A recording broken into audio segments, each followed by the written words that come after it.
particularly mainline churches like this one, offering too gentle of a Jesus. Today, along with self-control, we are also hearing about gentleness, or thinking about gentleness, considering it. And sometimes gentleness is something that is perceived as softness or as weakness.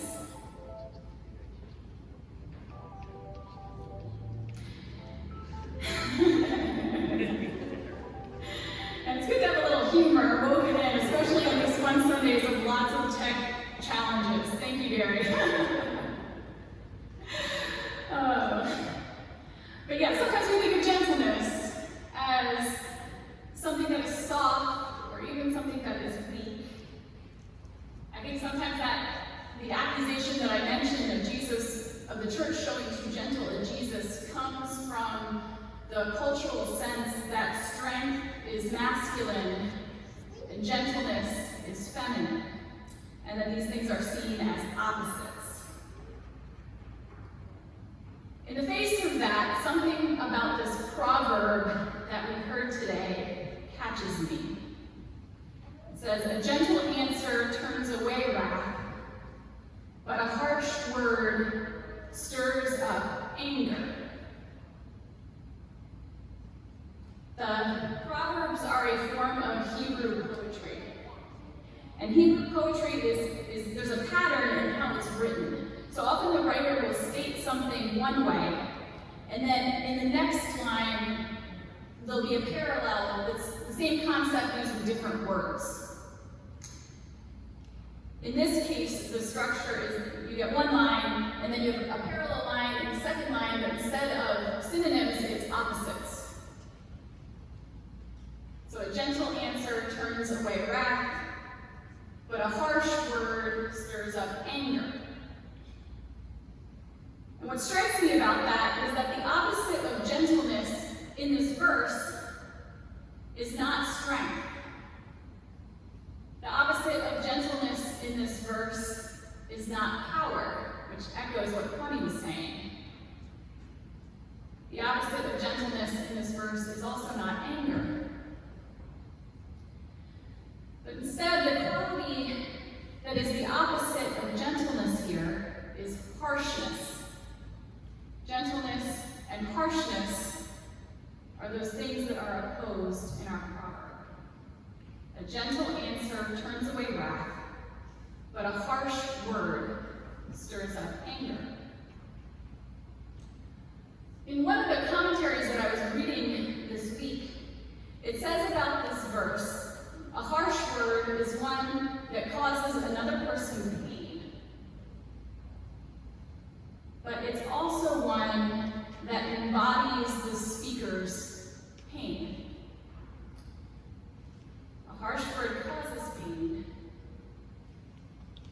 and it also embodies the speaker's pain. Now, some of us are more sensitive to harsh words than others. But I don't know many people who are totally insensitive to those harsh comments or things that happen around us, including those of us who seem to be tough on the outside. Harsh words cause pain, regardless of how sensitive or insensitive we might be. And I think I'm right to observe that there are a lot of harsh words out there. There are harsh words within families, harsh words within nations, harsh words between nations. I've noticed a lot of harsh words lately between people related to vaccines and to mask wearing or not mask wearing. And so if harsh words embody the speaker's pain, I would also conclude that there is a lot of pain out there. And in here.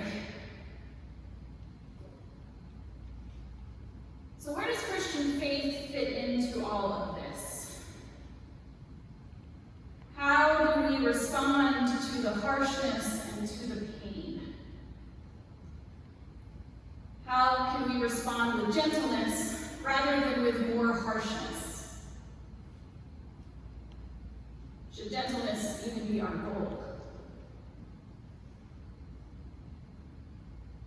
I want to offer two thoughts about how we respond to harshness, knowing that gentleness is the kind of opposite stance of that in the Bible.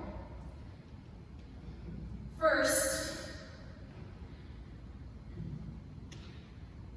people's harsh words are much less about us and a whole lot more to do with them.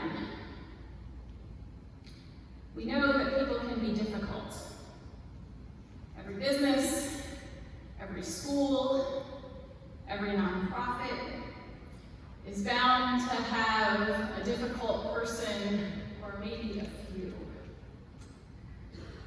One of my favorite theologians, his name's Andy Root. You've probably heard me talk about Andy Root before, but he shares a story in one of his books about a difficult church person.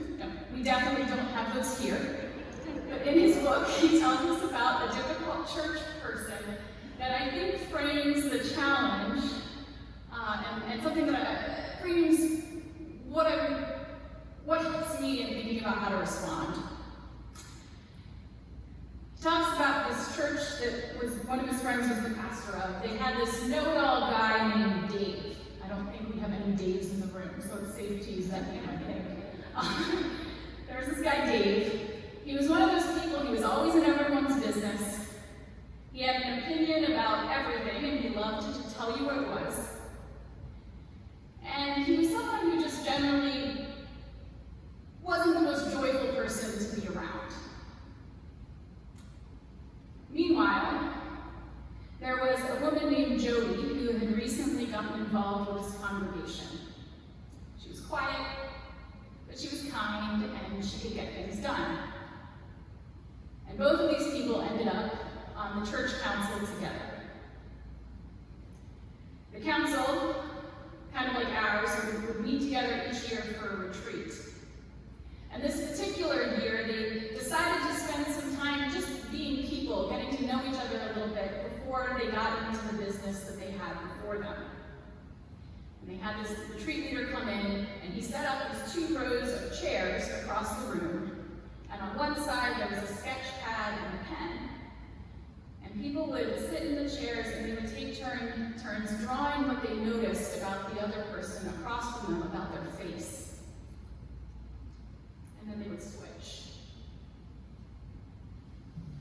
Afterward, the leader reflected with them on what this experience was like. Can you guess what any of them might have said? What would you say if you had to do something where you had to draw someone else's face? It was awkward. It was something that made people a little uncomfortable. The point of it was to see the beauty of God's other people, to kind of get below all the business to the people.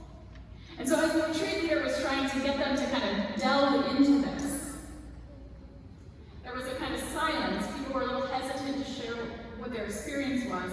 And all of a sudden, Dave raises his hand and he goes, I don't think it was awkward. I was pretty comfortable the whole time. I'm a pretty good drawer, too. I drew a couple of these people real well. Except for Jody. And then he pointed to her. And she's shy, her face turns red. And Dave says, I had a really hard time drawing Jody. She just made me feel nervous and uncomfortable. And so poor Jody looks like she's gonna cry. The retreat leader wants to yell at Dave, like, why are you messing up my cool activity that I had planned so well? But instead he said, Dave, I'm curious, what made you uneasy about Jody?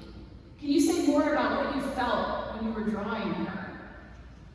And at first Dave was real rough. He said, she just makes me uncomfortable. I don't know what it is. And the retreat leader said, Dave, take a breath. Is there anything that comes to mind? And suddenly his face changed. And he quietly said, Jody looks kind of like my daughter. looks like who my daughter could be. And he went on to say that his daughter was struggling from depression, that she had to because of it, she lost her job, she lost her apartment. She'd come back home to live with Dave, and it was not easy for either one of them. When Dave said that, the mood in the room shifted, and they were able to receive him in a way they couldn't before. Now, they didn't think that it was suddenly okay for him to be opinionated or to say things that were hurtful. It wasn't about that. It wasn't that suddenly they all loved to be around him in a way they didn't before, or that his sharp edges were immediately gone. But what it meant is that grace showed up as they shared humanity together, as they recognized that each of us has those joys and those struggles that we are always bringing into the room with us. And so they held each other as people in that moment.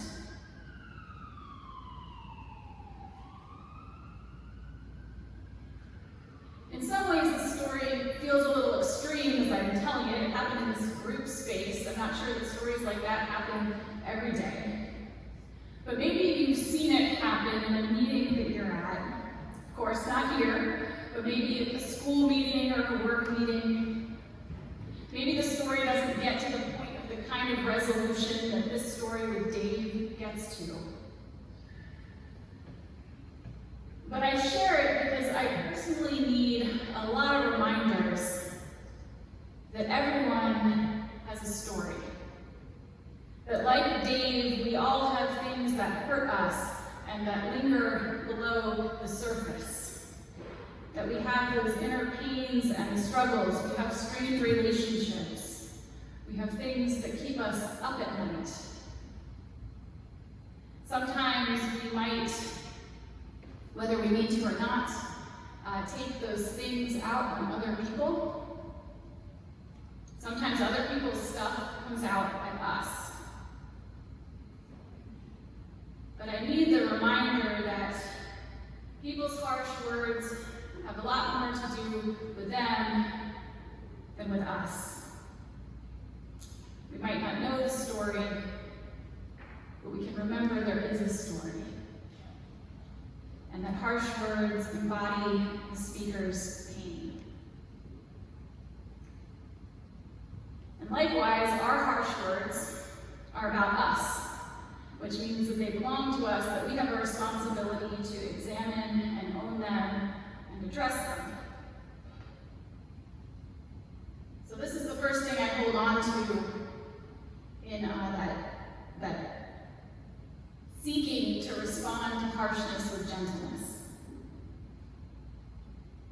To remember that each of us has a story, and that so much of what someone says at us is about them more than us. And then second, a good place to look when we are speaking about responding with gentleness in the face of harshness. A good place to look is Jesus.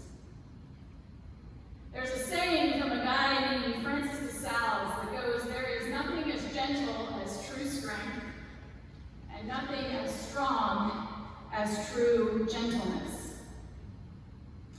And so again, gentleness and strength are not opposites, one masculine, the other feminine, but they go together. And that's something that we see clearly when we look at Jesus' life, at how he treated people, when we look at his death, when we look at his resurrection. Jesus shows us how strength and gentleness are interwoven. Jesus felt a full range of emotion, including anger, including sadness. He used his anger to overturn tables in the temple that were being used to exploit people's money and to make the rich richer. And also we know that Jesus wept when his friend Lazarus died. Jesus shows that full range of emotion. He combines love with action. He has compassion for people who are tormented by demons. But not only does he feel that compassion, he goes on to fully meet the demons, to cast them out, to help people come back into the society they were excluded from. compassion, and he has action. And Jesus showed courage in the face of fear. He rode into Jerusalem, not on a powerful war horse, but on a humble donkey. He faced what he knew would come with courage, but even that didn't stop him from crying out in agony the last night of his life, praying that God would take that cup from him. In all of these stories, we know that Jesus is gentle, that Jesus is strong, that Jesus is humble, that he's bold, that he's vulnerable. And in that, there is a model for all of us, whatever gender we are. Francis de Sales was one who has the saying about there being nothing as gentle as true strength. He was the bishop in the Catholic Church, a bishop in the Catholic Church during the Protestant Reformation. And so he wasn't saying this nice thing about gentleness and strength from some kind of cloistered monastery apart from things. But he was known for his gentle way of relating to people in the midst of deep, sometimes violent division that was happening in Europe at the time. To get a sense of the violence, there was one incident in August of 1572 when a Protestant king was marrying a Catholic princess. And in the midst of their wedding, over 2,000 people were murdered in the streets of Paris because of the tensions that were so high across the Protestant-Catholic divide at the time. So the stakes were great when Francis de Sales shared these words about gentleness and strength.